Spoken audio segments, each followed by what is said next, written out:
या देवी सर्वभूतेषु सरस्वती रूपेण संस्थिता नमस्तस्य नमस्तस्य नमस्तस्य नमो नमः। आप सभी को प्रणाम। आज दिन रविवार है। जो लोग विभिन्न कर्म क्षेत्रों में कार्य करते हैं, आज अवकाश का दिन होता है। भारत में आमतौर पे सब लोग थोड़ा सा लिबरल होते हैं और समय हो सकता है थोड़ा बहुत मिल जाए। मैं यही सोचकर कुछ बातें आपके सम्मुख कहना चाह रहा हूँ। मुंशी प्रेमचंद जी, श्री मुंशी प्रेमचंद जी की यह इनके संदर्भ में मैंने एक लाइन पढ़ी थी। ये पेशे से शिक्षक थे और इन्होंने बहुत कुछ किया, एक ख्यात प्राप्त उपन्यासकार भी रहे। इन्होंने कहा था कि discipline ends in the classroom but education ends with life.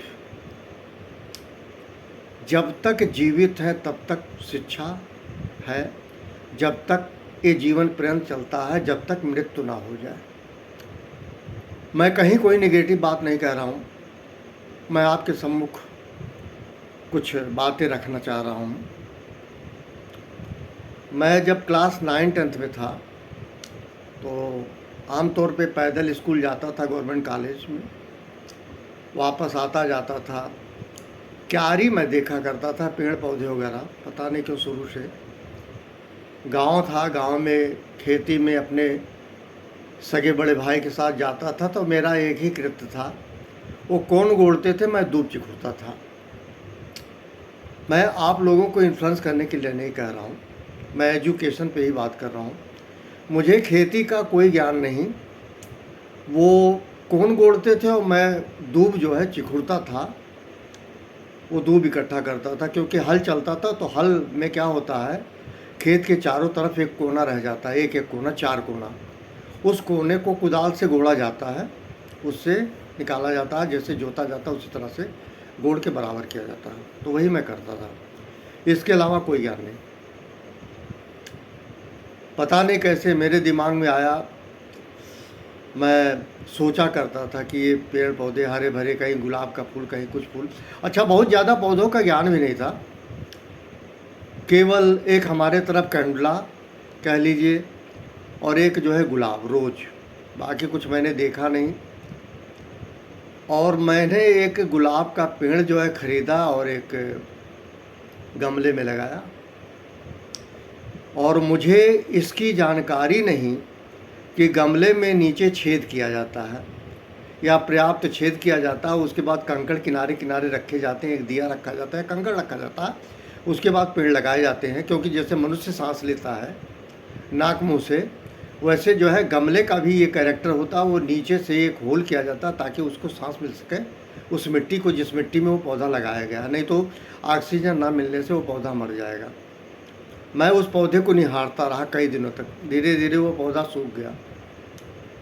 यही मैं कह रहा हूँ, शिक्षा नहीं था, मुझे ज्ञान नहीं था।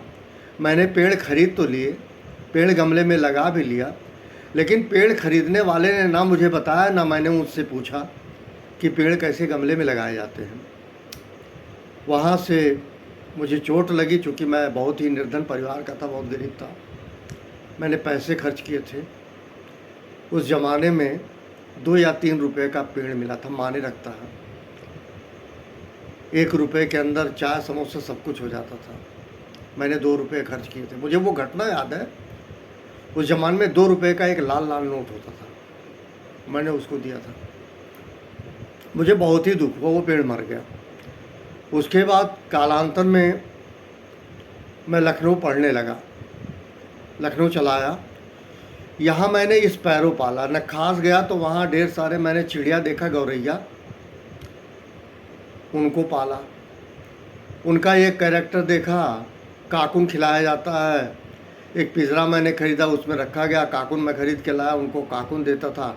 रात में उनका एक कैरेक्टर आप ये समझ लीजिए, सारे स्पैरो एक साथ सोते हैं, सारे स्पैरो जितने भी होते हैं एक साथ पंक्तिबद्ध सोते हैं और सुबह चीं चीं करते थे। वो आवाज़ मुझे बहुत अच्छी लगती थी।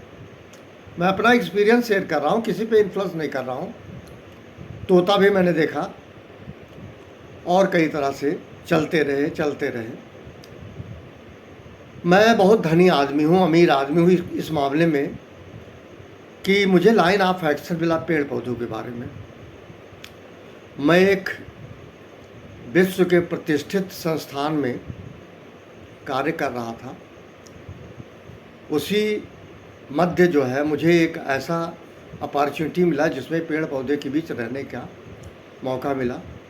एक लंबे समय तक, मैं कहूँ करीब 2 साल 2.5 साल, उसमें एक, मैं नाम नहीं लेना चाह रहा हूँ, एक सज्जन आए थे बॉम्बे से। वो बहुत ही पढ़े लिखे थे, प्रशिक्षित थे। उन्होंने दूब जो है का पैच वर्क जो फील्ड में होना था, उस पौधे को, वो छोटे छोटे वो दूब लगाए जाते थे।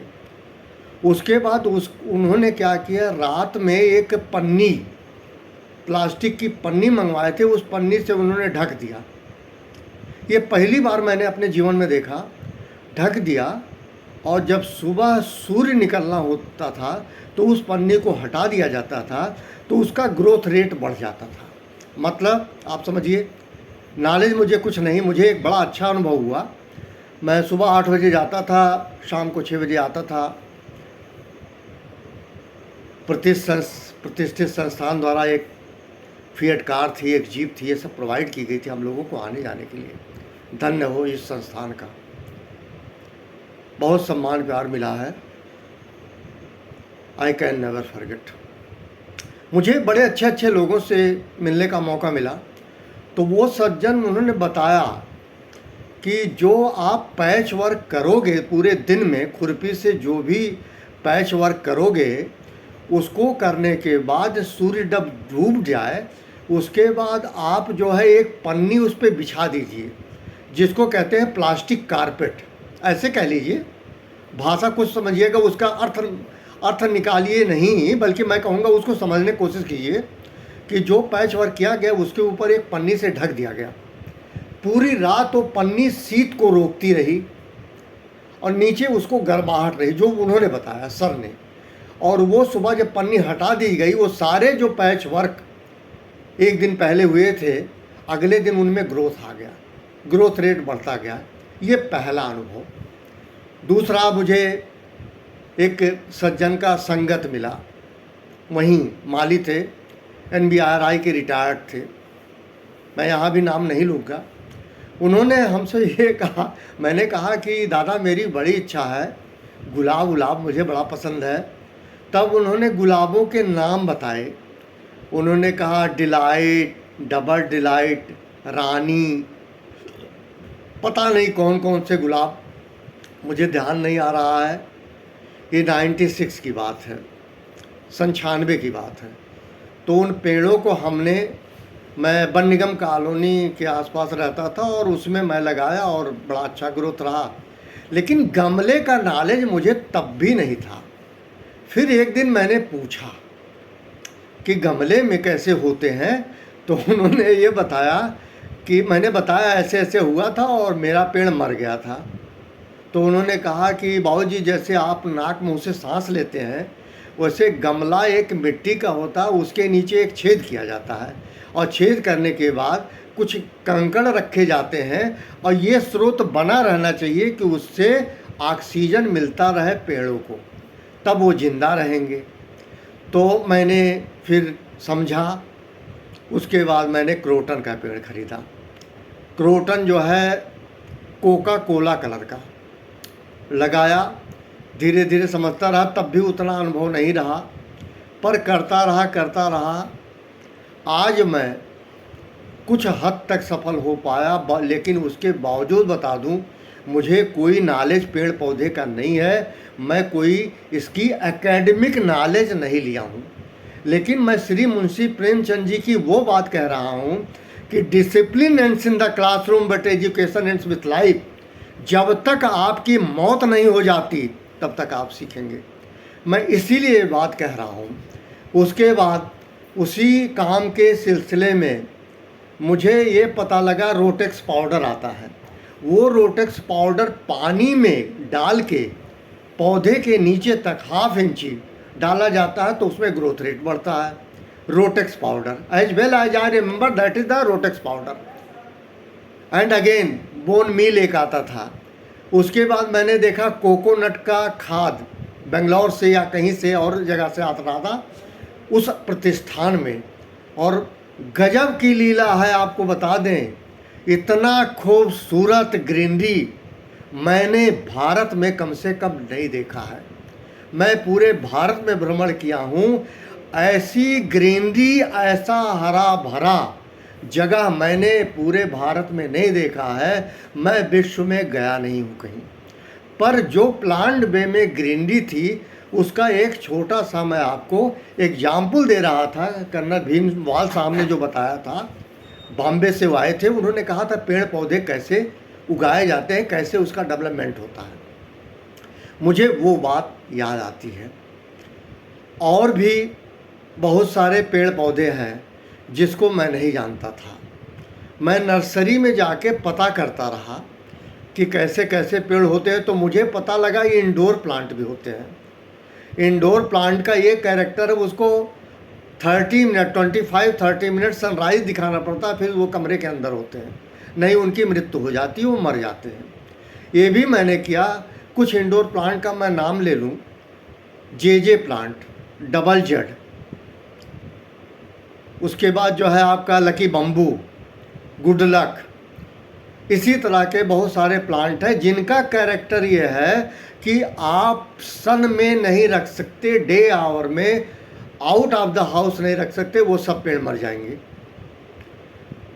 और उनको पानी की रिक्वायरमेंट बहुत कम है in comparison to outdoor plant. उसके बाद और भी सारे पौधे हैं। डिफिनबेचिया ये शो प्लांट है, बताते हैं ये अमेरिकन प्लांट है। डिफिनबेचिया का कैरेक्टर ये है 6 महीना, 3 महीना, 4 महीना, इसके बाद ही उसमें एक पत्ता निकलता है, बड़ी मुश्किल से निकलता है। लेकिन डिफिनबेचिया कभी जल्दी मरता नहीं है। उसको सिर्फ दिक्कत है सर्दियों में बहुत ज़्यादा सर्दी से, और गर्मी में बिल्कुल गर्मी से, दोनों स्थितियों में उसको बचाना पड़ता है। ये डिफिनबेचिया का कैरेक्टर है। मैं ये कह रहा था, जो आप लोग मोहब्बत करते हो, प्यार करते हो लोगों से, उसको शिफ्ट कर लीजिए, छोड़ दीजिए प्यार करना, क्योंकि आपको रिटर्न मिलने वाला नहीं है। धोखे के अलावा रिटर्न मिलने वाला नहीं है कुछ भी सिवाय आपके अपमान का। अगर आपको प्यार करना है तो पेड़ पौधों से प्यार करो। पेड़ पौधे अगर आप उनको प्यार करोगे तो सर आइजैक न्यूटन का फार्मूला तो यहाँ नहीं लागू होता, to every action there is an equal and opposite action, लेकिन मोहब्बत जग जाएगी, मज़ा बहुत आएगा, बहुत मज़ा आएगा। एक बार करके देखो। और किसी मनुष्य से, किसी कुत्ते से, किसी जानवर से, किसी से भी आप लोग करते हैं, मैंने देखा स्टेटस सिंबल हो गया कुत्ता लेके घूमना, स्टेटस सिंबल हो गया बिल्ली पालना, स्टेटस सिंबल हो गया ये सब। इस स्टेटस सिंबल से हट के जरा आइए, प्यारे नेचर में दिल लगाइए, दिल दिमाग हृदय आत्मा सब आपका पवित्र होगा। मेरा व्यक्तिगत सबसे प्रार्थना है, थोड़ा सा आनंद ले लीजिए, जिसका आनंद मैं रिटायर्ड के टाइम में ले रहा हूँ। मेरे पास पेड़ पौधे हैं, मैं उनमें मस्त हूँ, और वो मुझे बड़ी मोहब्बत करते हैं। एक पत्ता नहीं सूखता, नॉट ए सिंगल लीफ, और मैं उसको देखता रहता हूँ, वॉच करता रहता हूँ। जैसे एक और कमी बताऊँ मैं अपनी, मुझे नहीं पता था, गुलाब का आप एक पेड़ लगा दीजिए गमले में, तो गुलाब के पेड़ में जो मिट्टी से ऊपर ब्रांच निकलेगी डाली, वो तो ठीक है, लेकिन गुलाब के पेड़ में अगर नीचे से कोई डाली निकलती है तो वो कहते हैं दोगला होता है, और कहते हैं उसको काट दीजिए, नहीं वो मूल गुलाब की मृत्यु हो जाएगी, मूल गुलाब का पेड़ मर जाएगा। इसके अलावा मैं कलकत्ता गया था, NBRI में देखा पहली बार क्रोटन के ढेर सारे वृक्ष। मैंने गमले में पौधे देखे थे और जगह देखे थे, लेकिन मैंने क्रोटन का वृक्ष नहीं देखा था। इसी प्रकार से आप कल्पना नहीं कर सकते, NBRI में बहुत सारे बम्बू बांस बहुत सारे कलर के हैं, और मैं इन शब्दों के साथ, इन बातों के साथ सिर्फ अपनी बात एक कह रहा हूँ, इन्फ्लुएंस करने की कोशिश कतई नहीं कर रहा हूँ कि किसी भी व्यक्ति को किसी भी मामले में बहुत ज्ञान नहीं है, इसको मान लीजिए, कोई मास्टर नहीं है। और कहा गया है practice makes man perfect, exercise makes man perfect. यही शिक्षा में भी लागू होता है, यही आपके कर्म क्षेत्र में भी लागू होता है। इन्हीं शब्दों के साथ आप सभी को थैंक यू वेरी मच, सबको प्रणाम।